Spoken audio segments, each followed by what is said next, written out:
శ్రావణ మాసం వచ్చేసింది కదా.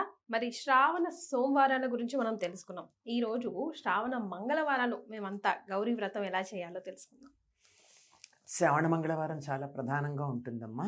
ఉమ్, కొత్తగా పెళ్ళైనటువంటి ఆడపిల్లలు తప్పనిసరిగా మంగళవారం నోములు నోచుకుంటూ ఉండడం చాలా కాలంగా అలవాటుగా ఉన్న పద్ధతి. అయితే మంగళవారం మనం ఏదైనా స్టార్ట్ చేయాలంటే ఆలోచిస్తూ ఉంటాం. మరి కొత్తగా పెళ్ళైన వాళ్ళు గౌరీ వ్రతం అది స్టార్ట్ చేయొచ్చా? మంగళవారంతో సమస్య ఏమీ లేదమ్మా. మంగళవారం నాడు ఏది చేసినా మళ్ళీ మళ్ళీ చేస్తాం. ఉమ్, అందుకని మంగళవారం మారు కోరుతుంది అని చెడ్డ పనులు చేయకుండా ఉంటాం. మంచి పనులు చేస్తే మళ్ళీ మళ్ళీ చేస్తాం. తప్పేమిటి? అంతేగా. అదే కదా. ఏదైనా చూసే దృక్పథమే కదమ్మా. అంతే కదా. ఉమ్, చూసే దృక్పథం కాదు, అసలు ఒకటి సత్యం ఉంటుంది, దాన్ని సరిగ్గా అర్థం చేసుకోలేం మనం. ఉమ్, అందుకే ఉదాహరణకి మంగళవారం అనగానే అప్పు తీర్చడం మంగళవారం నాడు మొదలు పెట్టండి, త్వరగా తీరిపోతుంది. ఉమ్. అప్పు ఇవ్వడం మొదలు పెడితే ఇస్తూనే ఉంటాం. ఏది కావాలి మీకు? రావటమే. అంచేత పోవటం వద్దు. అప్పు తీరాలి కదా. తీరాలి. అప్పు తీరాలి, అప్పు తీరే మార్గం చెప్పండి అంటే చెప్తా. ఒక్క రూపాయి అయినా మంగళవారం నాడు మీరు అప్పు తీర్చండి, తర్వాత అదే తీరిపోతూ ఉంటుంది అని. సెంటిమెంట్ ప్రాక్టికల్గా జరిగింది అని చెప్పిన వాళ్ళు చాలా మంది ఉన్నారు. ఓకే. ఏదైనా repeat repeat repeat repeat repeat మళ్ళీ మళ్ళీ మళ్ళీ మళ్ళీ మళ్ళీ మళ్ళీ. అంచేత మంగళవారం చెడ్డ పనులు చేయడానికి మొదలు పెట్టకూడదు. అంటే మన చెడ్డ పనులు మనం చేస్తామంటే కొన్ని తప్పనిసరి చేసే ఉంటాయి కదమ్మా, అట్లాంటివి చెయ్యం. అంతేగాని మంగళవారం పనికిరాందని ఏం లేదు. రైట్. సో గౌరీ వ్రతం కొత్తగా పెళ్ళైన పెళ్లి కూతురు ఆడపడుచులో డెఫినెట్గా స్టార్ట్ చేయొచ్చు. ఎందుకు అంటే మంగళుడు అంటే కుజుడు, మంగళుడు అంటే కుజుడు అంటే మార్స్కి ఆధిపత్యం వహించేది అమ్మవారు. అంచేత కుజదోషం ఆడపిల్లలకి చాలా ఉంటుంది. సంతానం కలగకపోవటం కానీ, కలిగిన సంతానం మాట వినకపోవడం కానీ, మరి భార్యాభర్తల మధ్య ఏకాభిప్రాయం లేకపోవడం కానీ, ఇట్లాంటివన్నీ జరగడం. అంతేకాకుండా నెలసరిలో ఇబ్బందులు రావడం కానీ, ఇవన్నింటికి ఆధిపత్యం కుజుడు.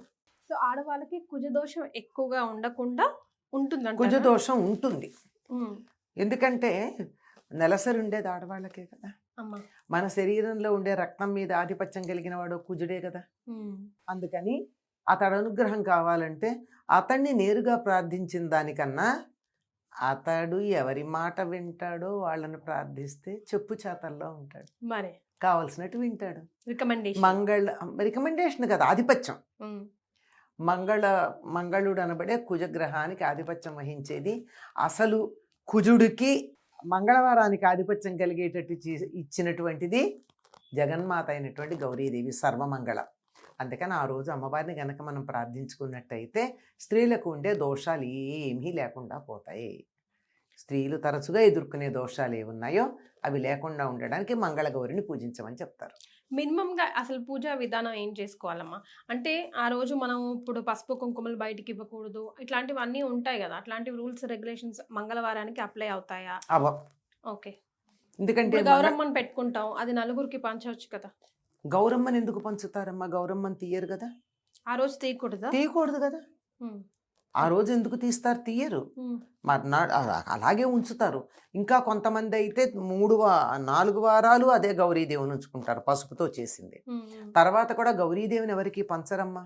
తీసిన తర్వాత కూడా ఆ ముత్తైదులైన వాళ్ళు ముఖానికి పసుపుగా తమ ఇంట్లో తాము రాచుకోవడమో, లేకపోతే తులసిలోనో ఎక్కడో ఎవరు తక్కువ చోట పెట్టడమో చేస్తారు తప్ప అది తీసి అందులో గౌరీదేవినే తలో కాస్త అందరికీ పంచే పద్ధతి ఎక్కడా నేర్చుకోవాల.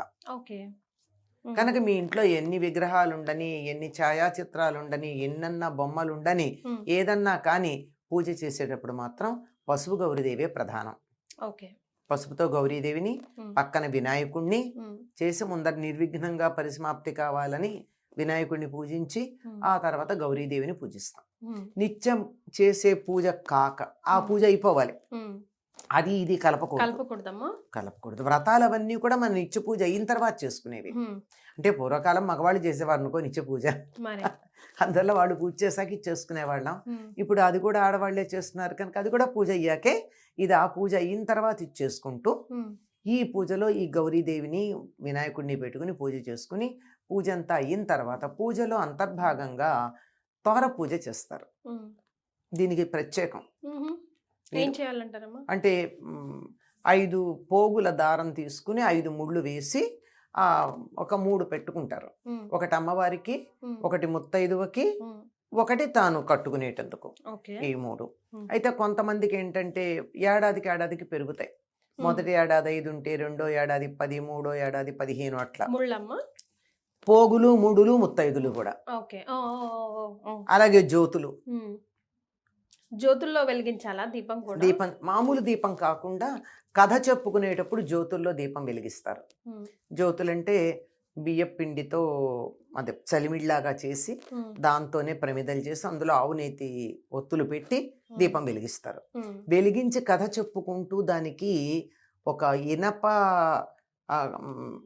అట్లకాడ కానీ కత్తి కానీ తీసుకుని దానికి కొద్దిగా ఆవు నెయ్యి రాచి దాన్ని పెట్టి దానికి కూడా ఒక తోరం కడతారు.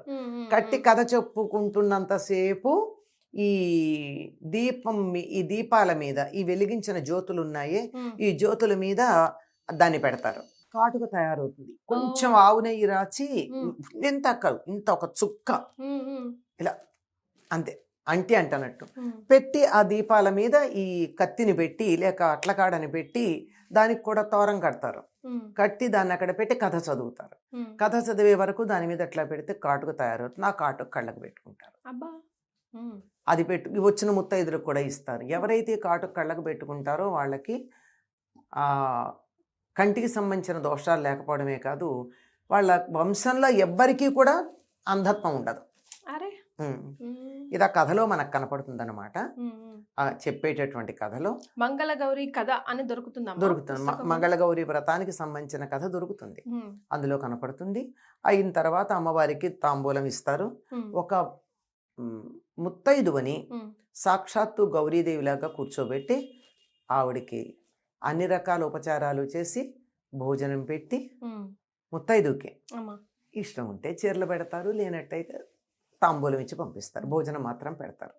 పూర్వకాలం అయితే తమ ఇంటికి వచ్చి తమ ఇంట్లోనే వాళ్ళు తలంటి పోసుకునేటట్టు, ఇక్కడే తలంటి పోసుకుని ఇక్కడే వాళ్ళు ఉండి వాళ్ళకి వీళ్ళు కాళ్ళు కడిగి ఆ ముత్తైదుకి స్వయంగా కాళ్ళు కడగాలి. అమ్మవారి కాళ్ళు కడగలేం. అంటే ఇప్పుడు మన షోడశోపచారాల్లో అమ్మవారికి చేసేవన్నీ ముత్తైదుకి చేస్తారు. ఆవిడికి చేయలేంగా వీడికి చేస్తారు. ఆవిడికి పెడితే మరి పండు తిందో లేదో మనకి తెలియదు, ఈవిడైతే తింటుంది. అలా చేసి ఆవిడ చివరికి వాయనం ఇస్తేనమ్మా వాయనం అని తెలుగులో చెప్పిస్తారు. ఆవిడ పుచ్చుకుంటున్నట్టు ఎవరు మీరు అంటే నేనే సాక్షాత్తు మంగళగౌరీ దేవిని అని అంటారు. ఎంత గొప్ప విశేషం అమ్మా. కోరితి వరం అంటే ఇస్తిని వరం అంటుంది.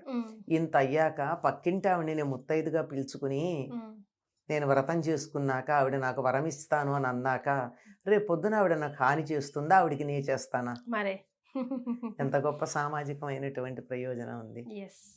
అయితే అమ్మ, ఈ మంగళవారం పూట ఇచ్చే వాయనంలో ఏమేమి ఉండాలి, ఏమేమి ఉండకూడదు? అంటే ఈ మధ్య కాలంలో కొత్త పోకడలకు పోయి మేము మాకు కావాల్సిన గిఫ్ట్లన్నీ ఇస్తా ఉన్నాం కదా, ప్లాస్టిక్ వస్తువులు కానీ అవి కానీ ఇవి కానీ, అందులో అవన్నీ తాంబూలంలో కాదమ్మా, విడిగా మీరు ఇచ్చిన గిఫ్ట్లన్నీ ఇచ్చుకోవచ్చు. తాంబూలంలో శనగలు, ఆకు, ఒక్క, పండు, ఓపికంటే దాన్ని ఏమంటారు రవికెల బట్ట ఇవ్వచ్చు. చీర పెడితే కూడా పెట్టచ్చు. అంతే. ఈ మిగిలినవన్నీ మీ ఇష్టం.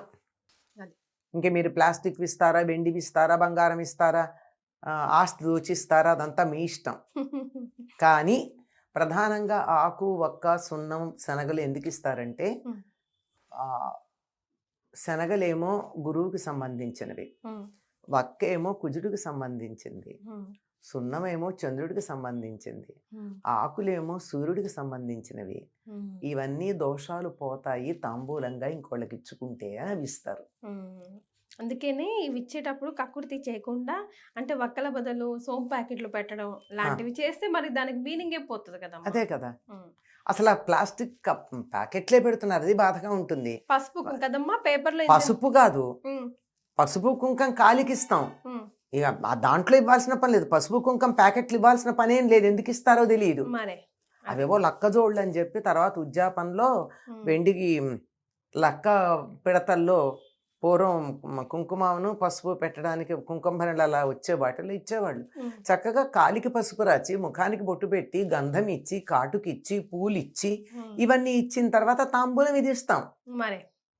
ఈ ప్యాకెట్లలో ఇచ్చిన పసుపు కుంకాలు ఒకళ్ళకు మార్చుకోవడమే గాని ఎవరన్నా వాడగా చూసారా మీరు? అవే తిరుగుతుంటాయి. అవే తిరుగుతూ ఉంటాయి. అవును. అనవసరం. గాజులు ఇవ్వచ్చా వాయనంలో ఇవ్వచ్చు. మంగళవారం రోజు? ఇవ్వచ్చు. చేతికి వేసుకోవడానికే ఇవ్వచ్చు, ఓకే. లేదంటే వాయనం కూడా ఇవ్వండి. ముత్తైదుకు సంబంధించినవి ఏవైనా ఇవ్వచ్చమ్మా. ఓకే, అది రైట్. అంతేగాని వేరేవన్నీ అది మీ ఓపాన శక్తి. Hmm. ఆ సంబంధం లేదు, దీనికి సంబంధం లేదు. నా గొప్ప చూపించుకోవడానికి నేను ఏదైనా ఇచ్చుకోవచ్చు. ఇప్పుడు నేను లాస్ట్లో అడగబోయే ప్రశ్న మీకు కొంచెం కోపం తెప్పిస్తుంది కానీ ఆ. నేను అడిగేస్తాను. అది చెప్పమ్మా. మంగళవారం మంగళగౌరి వ్రతం రోజు ఏ నైవేద్యం పెట్టాలి అమ్మవారికి? అదే మా ప్రేక్షకులకు వచ్చే డౌట్. అమ్మ మామూలుగా అమ్మవారికి ఎప్పుడు కూడానమ్మా పరమాన్నం పులిహార చాలా ఇష్టం. ఈ మంగళవారం నాడు ఇంకా కొంతమంది ఇవి చేస్తారు, పూర్ణం బూరెలు చేస్తారు. అది ఇంకా తర్వాత అన్ని రకాల వంట, పప్పు, కూర, పులుసు, పచ్చడి, మనం పెరుగు, వండుకున్న నెయ్యి, పదార్థాలన్నీ అన్ని రకాల పదార్థాలు ఉండి పరమాన్నం దేనికైనా మనకి శ్రేష్టం. పరమాన్నం అన్నాం క్షీరాన్నాన్ని. పాలతో చేసేదాన్ని పరమాన్నం అని ఎందుకన్నాం అంటే అన్నిట్లోకి శ్రేష్టం అని. పాలతో ఉడికించిన పరమాన్నం, ఆ తర్వాత పులిహార, చిత్రాన్నం కూడా అమ్మవారికి ఇష్టం. మనకి అన్ని చెప్తారు కదా అన్ని రకాల అన్నాలు, వాటిల్లో ఏవైనా పెట్టచ్చమ్మా. చాలా సంతోషం అమ్మ, ధన్యవాదాలు.